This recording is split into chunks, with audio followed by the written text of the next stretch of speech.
So, Master Kenobi's lecture is somehow preventing the droids from advancing? Your use of the word somehow suggests your experience with Master Kenobi's lectures is limited. But the advantage of his talks is twofold. First, by simply modulating how he speaks, he can induce an overwhelming desire for suicide in those who listen. So that's why Master Skywalker is able to induce a similar reaction during his talks? His is somewhat less intentional. The second key advantage is perhaps best summed up by the great Chiss General Hevers und Zwinfis himself. All warfare is based on deception, though this point is perhaps best illustrated within the text, The 36 Stratagems. Are you familiar with it? Not really. Much of my education revolved around Master Yoda teaching me slurs for humans. Yes, he has some colorful ones. You trash you are. Ugly, freakish hands you have. Ape man, a average lifespan you have. Still too long, that is. Kelsey Bone, return to living in brick dwellings, you should. House monkey, heard enough from you, we all have. Sweatling. Anyway, the 36 Stratagems is a Kalish text which illustrates strategies that can be useful in politics and, more crucially for our purposes, war. Master Ki-Adi-Mundi once said, the supreme art of war is to subdue the enemy without fighting. That's a famous quote from Hevers und Zwinfis. Actually, Master Mundi ended the quote quite differently. He said, the supreme art of war is to subdue the enemy so that you may imprison him, then make him watch as you tear down his cities, kill his children, and slaughter his entire lineage. Then he must rot away in the knowledge he is the final, festering boil of his genetic line. Then, as I recall, he threw back his head and began cackling. Oh. I think it was around then that the woman he'd tied to the monorail line was flattened by the train. Yes, Mundi is quite the character. I always thought he was a psychopath. The relevant section of the 36 Stratagems is known as the empty fort strategy. When facing an enemy superior in numbers, and in a situation wherein one could be overrun at any moment, dropping all pretense of military preparedness and acting calmly will make the enemy suspect a trap, making them much less likely to attack and giving you time to secure reinforcements or similar. And that's why Master Yoda has dropped all public semblance of sobriety and is doubtless even now having Windu hold back his few wisps of hair as he vomits into the nearest toilet. It's all to make anyone who would fight him, and more broadly, the Jedi Order, suspect a trap and thereby dissuade them from doing so. I suppose you could say he lulls his opponents into a true sense of security. What? The best-known example of the empty fort strategy is within a fictional context, the Romance of the Three Planets. Within this epic, the noted strategist, Uzga-Nejag, on having to defend a fort against a vastly numerically superior foe, allowed himself to be seen sat atop the open gates of the fortress, happily playing a musical instrument, apparently oblivious to his surroundings. This led to the opposing commander, Ayisma, unaware of Uzga-Nejag's predicament, suspecting a trap and falling back, which gave Uzga-Nejag time to secure his reinforcements and fully garrison the fort. An interesting strategy. The use of reverse psychology reminds me of when Master Kit Fisto was invited to give a talk on the importance of abstinence at the convent of the 300 Force-attuned maidens. They are, of course, famous for their belief that by maintaining the sanctity of their bodies, untouched by men, they are able to more deeply commune with the Force, and thereby provide insight to benefit the wider galaxy. I've never heard of the Convent of the 300 Force-attuned Maidens. In fairness, these days they're called the Collection of the 300 Non-Force-Sensitive Mothers, and much of their time is spent collecting child support from Master Fisto. Oh. Why did they not simply ask for a talk to be delivered by Holovid, or else invite Master Shark T? They believe in-person communication best fosters spiritual connection. Sentiment, Master Fisto, doubtless endorses. And Master T was, at the time, believed dead, following an incident wherein, after being nominated by the Jedi Chore Wheel to clean the council chambers, she informed Master Windu, I will become more powerful than you can possibly imagine, before vanishing, leaving Master Windu's query of, is it really this fucking difficult to pick up a fucking duster? Why the fug do we have to go through this force-damned mystical bantha fodder every fucking time? Unanswered, and the sofa Master Yoda had thrown at her to sail through the air harmlessly. The Kifar General Clauda Cetus famously noted, war is composed of a remarkable trinity, that of violent emotion, chance, and rational policy. This, he observed, had a fascinating interplay with the social trinity of people, army, and government. It later transpired Master T was, in fact, hiding in a cupboard and emerged only after Anakin had been compelled to clean the council chambers in her stead. Sometimes, I think Master Yoda's remarkable trinity is violent emotions, copious quantities of alcohol and drugs, and entirely irrational policies he seems to make up on the spot to victimize all who come across him. The interplay, however, between Yoda's remarkable trinity and the social trinity of people, army, and government, rather than centering around the interplay of courage and talent in the realm of the probability of chance and the dependencies on the peculiarities of the military commander and the army, instead largely revolve around Master Yoda throwing items of furniture at them. I heard Master Skywalker's scar originated when Master Yoda hurled a table at him after he failed to sufficiently heat Master Yoda's Nerf nuggies. I always thought he got it from slipping in the shower. Whatever. We're very off topic. And I'm not sure Master Kit Fisto's invitation had much of anything to do with reverse psychology. It's probably worth pointing out that Master Kit Fisto had spent much of the preceding weeks leading up to his being sent to deliver the talk, dropping hints to the effect that the single most torturous thing for a Nautolan is public speaking, particularly when the audience is beautiful women. In fact, Master Fisto allegedly sabotaged the Jedi archives such that they read that public speaking for an audience of 150 or more beautiful women would cause a fatal feedback loop where a stressed Nautolan would sense their own pheromones through their head tendrils, causing them to become only more stressed, ultimately inducing death. This, naturally, meant Master Mundi went out of his way to volunteer Master Fisto for the speaking role. To return to the story illustrating the empty fort strategy, it's interesting. However, the first thought that should come to mind for any reasonable commander is, if one was close enough to see one's rival doing such a thing, why not simply shoot them? I have wondered why they haven't shot Master Kenobi. I sometimes wonder why I haven't shot Master Kenobi. What? You heard.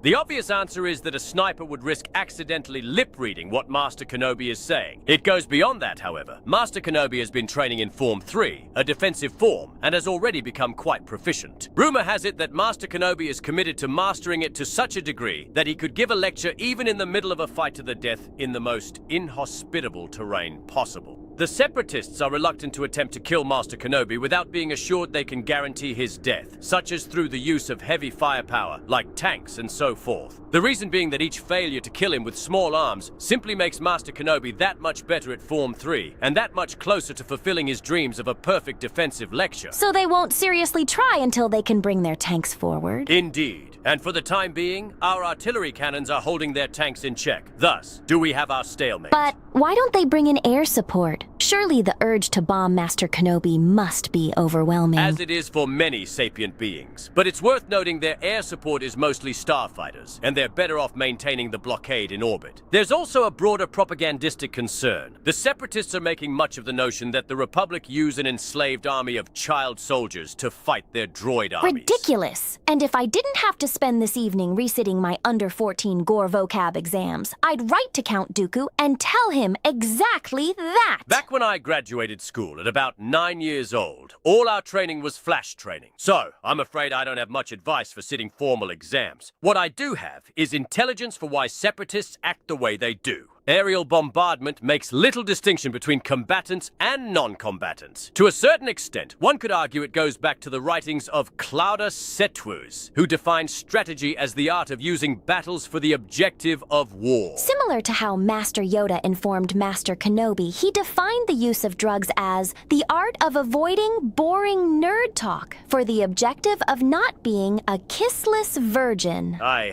have to question the Jedi Order's ability to raise children in an age-appropriate environment. Master Kenobi assured me, once he'd finished crying, that all all was fine, and everything I had seen was simply the will of the Force. If I weren't legally Republic property, and thus prone to having my biomatter recycled for a more compliant clone, I might raise some formal objections. To quote the wisest philosopher, Einar Andarno, the smallest minority in the galaxy is the individual. The Republic claims to care about the rights of minorities, but does nothing to protect the individual rights of those they bring in to fight their self-serving, hypocritical wars. In that case, would you be interested in getting involved in the campaign for clone personhood? It would be— There is only one alternative to being rationally self-interested: sacrificing one's proper interests for either the sake of people, namely altruism, or for the sake of the supernatural, namely mysticism. And to quote the wisest philosopher, Einar Andarno, the basic principle of altruism is that man has no right to exist for his own sake, that service to others is the only justification of his existence, and that self-sacrifice is his highest moral duty, virtue, and value. Altruism equates right action with self-sacrifice for the sake of others and immorality with selfishness, while saying nothing about the standard of good. Thus, it fails to answer the question of what code of values we should follow and why, and provides no motivation to be moral other than guilt of selfishness. In fact, when we follow through on the thread of altruism, we see that it does not simply tell us it is selfish to pursue our own desires, but selfish to uphold our own convictions, for we must sacrifice these to the convictions of others. Put simply, as a moral code, altruism is impractical because its requirements are contrary to the requirements of life and happiness, both for the given individual and other beings. Given all this, a truth, however seemingly unaligned with a being's first initial forays into thought, emerges. Altruism is profoundly immoral. So, that's a no on signing my petition. An interesting criticism of Clouder Setwas and his definition of strategy was leveled by Kvan Veld, as that definition presupposes a limited reach of weapons and the existence of distinct battlefields, clearly defined skirmishes, and so forth. If we extend that line of thinking, we can see the use of aerial bombardment and the use of air support broadly extends the battlefield to the entire planet. Ergo, the heavy use of air support, from a separatist point of view, would undermine their claim to be more ethical, by virtue of not using what they term enslaved child soldiers. Granted, their droid armies fight those enslaved child soldiers, but they argue the Republic forces them to do so, and this moral high ground would be somewhat undermined if they then proceeded to give in to the, admittedly understandable, urge to detonate a warhead of such power in the vicinity of Master Kenobi that much of the continent he finds himself on is rendered a smoking crater. In much the same way, one undermines themselves by failing to recognize that we all have two personas, one of the physical body, and a separate legal persona, the straw man, with all legal responsibilities belonging to the straw man. It is for this reason that I, as a natural person, will not pay taxes. Have these legal theories been tested in a court? Courts hold no jurisdiction over people, and I am well aware of all necessary procedures and loopholes to render me immune to government laws and regulations. Right. Well, on our main topic, when faced with such a predicament, that of an empty fort with a merrymaking commander and wide open gates, the next obvious point would be to simply send scouts to verify if there really were an ambush in place. In much the same way, Master Windu insists on always checking the seats in the Jedi Council chambers for Master Yoda's ill-placed used needles before permitting anyone to sit down. I suppose the comparison is not wholly inapt. Alternatively, if one were incredibly cautious, but had the overwhelming numbers the commander in the tale was reputed to have, why not simply surround the fortress and wait for an opportunity to attack? In a similar manner to how Master Skywalker will, allegedly, pay unruly youths to surround professors in public places so as to ensure no one is able to disturb them as he engages them in academic discourse. General Skywalker certainly has his quirks. All this, however, brings me to the argument that the empty fort strategy strategy, particularly in the context of the romance of the three planets, though making for interesting reading, should not be taken literally. Rather, one should read it as, to put it in the words of the great Chiss General Heverzun Suinfis, appear weak when you are strong, and strong when you are weak. I wonder if this is, perhaps, why Master Shakti so often maybe dies in public. Her most recent instance, for example, of falling face down into an inch-deep puddle and frantically struggling before apparently succumbing to the water seems to me an attempt to throw off any would-be assassins from truly knowing when to strike. Official records state Master Shakti has been successfully assassinated no less than 66 times, so I'm not entirely convinced. On this point, however, it's worth bringing up General Clara Cetus's concept of friction, perhaps best summed up with the famous quote, "Everything in war is very simple, but the simplest thing is very difficult. These difficulties pile up and create a friction which no one can quite imagine who has not experienced war." More simply, one can think of action in war as movement in a constrained medium. The concept Clara Cetus likes is that of how movements to travel through water would appear clumsy and absurd on land, while likewise the movements through which one travels on land are impractical for those in the water. And it is only through experiencing the former that one can truly understand the latter. A concept that works for we to Grudoids, but which does not apply to serpentine beings such as this Biagians. Look, if you have criticisms with how Clara Cetus wrote his book, take it up with his wife. His wife? You see, the joke comes from the fact his wife was very involved with the creation of his acclaimed work, On War, famously editing the piece and publishing the work after his death. It's actually a very sweet story. The two were very close and regarded one another as intellectual equals in a time when that was relatively rare. I still don't think that classifies as a joke. There are two types of people in this galaxy. Those who are aware of Clara Cetus's and Muar Vol's beautiful relationship and the fascinating development of On War, and those I don't want to be friends with.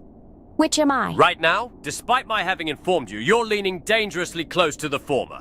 There are three crucial considerations one should make before applying this strategy. The first is to use this stratagem very sparingly. If one is always deploying it, then the enemy will see no need to be wary. Is that why Jedi Master X Aphaleus, the droopy-eyed strategy of appearing to sleep for 21 hours a day while guarding the Mon Calamari King, Raddus Oki, failed to deliver much in the way of results? Indeed. The first flaw with the plan was that a day on Mon Calamari is 21 hours. The second was, as a famous narcoleptic, catching Master X Aphaleus asleep was widely considered to be an equivalent challenge to finding a Jawa who isn't fond of showing his face in public. The third is that the Mon Calamari people did not heed Einar Andarno's work, Anthem, which reads, "At first, sapient beings were enslaved by the gods, but we broke their chains. Then, sapient beings were enslaved by the kings, but we broke their chains." If the Mon Calamari had broken their chains and halted their king's enslavement of them, Raddus Oki never need be stabbed 327 times and could instead have happily worked himself to death in a factory, crafting miniaturized pickaxes for children working in salt mines. I'm not one to critique the Jedi Order, but it has always struck me as a little odd that, upon receiving a threat from the mad Quarren Lowley the Kingstabber, who threatened the Mon Calamari King with, and I quote his precise words, "a good stabbing," their first reaction wasn't to simply provide the good king with a knife-proof vest. Or, given that Lawley the Kingstabber sent these threats on parchment made from the flayed skin of his previous victims, it would have been prudent to provide Raddus Oki with a blaster. There was no need to wait until Lawley was charging at Raddus Oki with a bloody knife while screaming, "I love living up to my name," to verify that he was violating the non-aggression principle. I believe the official report put it as an unfortunate preponderance of tactical missteps necessitated a fundamental shift in thinking concerning the overall strategic goal from one of protecting the Mon Calamarian king to facilitating the transition to his heir. A fine example of where government bureaucracy gets you. Stabbed more times than an Anakin-themed voodoo doll in Master Windu's quarters. And a dossier on your death so hefty with excuses, it maybe crushed Master Shakti to death. The second prerequisite is to have a reputation for military prowess. If one has all the luster of the infamous Admiral Narad Dortwiz, who lost 90% of his fleet during the Battle of Kessel after trying to outflank the enemy by flying directly through a black hole, and was immortalized by his famous remark, "Curses, I really thought the third time would be the charm." then one can hardly expect their opposing general to be wary of them. The Does Master Kenobi even have a grand reputation for military prowess? My understanding was that the last large-scale battle of the Republic was the fall of the Sith around 1032 BBY. A point that would be quite powerful if anyone knew what BBY stood for. So, I'm uncertain how he could have built up such a reputation. Master Kenobi is famous for killing Darth Maul, and he, allegedly, even fought Count Dooku himself to a standstill on Geonosis. He also visited the lawyers of Dathomir, and is now legally responsible for all the Legends military feats of a Harch Admiral called Trench, and a Kalish General called Kumain Jai Shilal. Will it not be a problem if Trench or Kumain decide to contest this? Well, Trench is a Harch, who are basically giant spiders, so everyone is unimaginably speciesist toward them. Therefore, no one much cares about preserving the integrity of their achievements. Furthermore, Master Kenobi has staked his reputation on Kumain being dead, so it should be fine.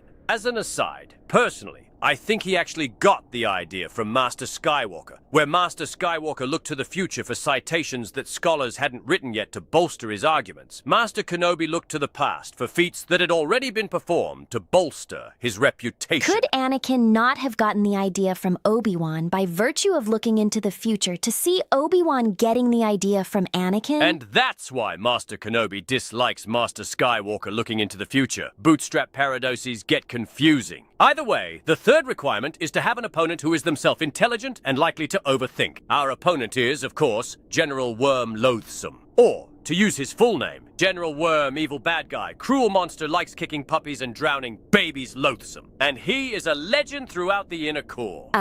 Legends legend? No, a canon legend. And he, therefore, meets that prerequisite. So you see, Master Kenobi standing fully exposed and virtually unprotected while lecturing on the importance of Jedi taking children away from their families not only halts the advance of the enemy through his lecture, but also gives them pause for thought by virtue of invoking this stratagem. If you were to counter this particular iteration of the stratagem, what would your approach be? I suppose an obvious answer would be to slowly extend some kind of energy shield that blocks external sound, and blaster fire, I guess, to allow my tanks to move into position to take out both Master Kenobi and our heavy artillery. But I think we have at least 20 minutes before they manage...